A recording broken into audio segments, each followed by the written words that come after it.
Do I have any almonds in my teeth? I don't. So Monday has no theme. I went on Tumblr and I asked you guys, what did you want to talk about today? And so many of you wanted to talk about the Olympic opening ceremonies.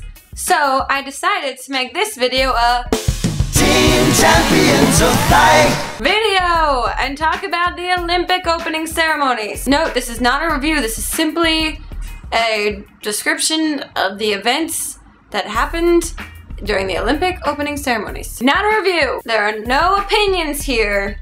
Just simple facts. Now, I didn't start watching the Olympic opening ceremonies from the very beginning, so from what I've read, here's how it started. There was some sort of montage of British life. I hear there were geese, a bunch of balloons popped, and then Bradley Wiggins, who is the British cyclist who won the Tour de France very recently, showed up. His name sounds like a hobbit. That's the only opinion in this. And then a horse-drawn carriage came out, because England. Then actor Sir Kenneth Charles Branagh came out and said some things to the audience. All sorts of British-like. He wore a top hat. Then there was a whole history of British life montage on stage. People in poverty. Suffragettes were there. Females who had suffrage. Real British-like. Then, and this is where I started watching, there was a pre-taped clip of James Bond and the Queen. And then they get into a plane and then both of them skydive out of the plane. Real British-like. And then the Queen takes her seat. And look at that face. Then a shit ton of dancing nurses and sick children came out and they all danced as a tribute to England's National Health Service. Real British-like. And this is what the Queen thought of it. Then all the dancing nurses put the children to bed and all the children instantly had nightmares. And the nightmares were of all of the most iconic British nightmarish creatures like Voldemort and Cruella de Vil. Then a shit ton of Mary Poppins flew in and saved the children from Cruella de Vil. And this is what the Queen thought of it.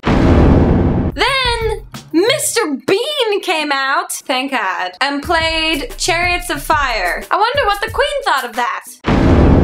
The children had their nightmare. Now it's time for the adults to have their nightmare. And that nightmare included their children going out to party for the night. And the story focuses on a girl and a boy. Not yet. The girl loses her phone at the club. Boy finds the phone. Real British-like. Here's what the Queen thought of it. The boy texts the girl on another phone and then he exchanges her phone back to her and they make out. Always make out with the person that returns your phone. What did the Queen think of that? Then they cut to David Beckham driving a speedboat with the torch in it. This is true. Surely the Queen liked that.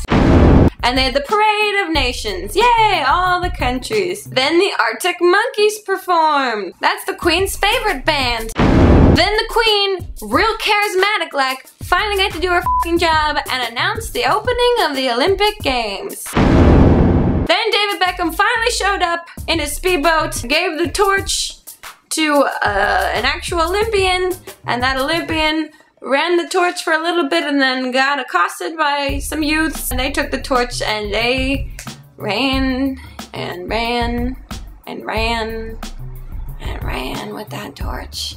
What did the Queen think of it? Then Paul McCartney played.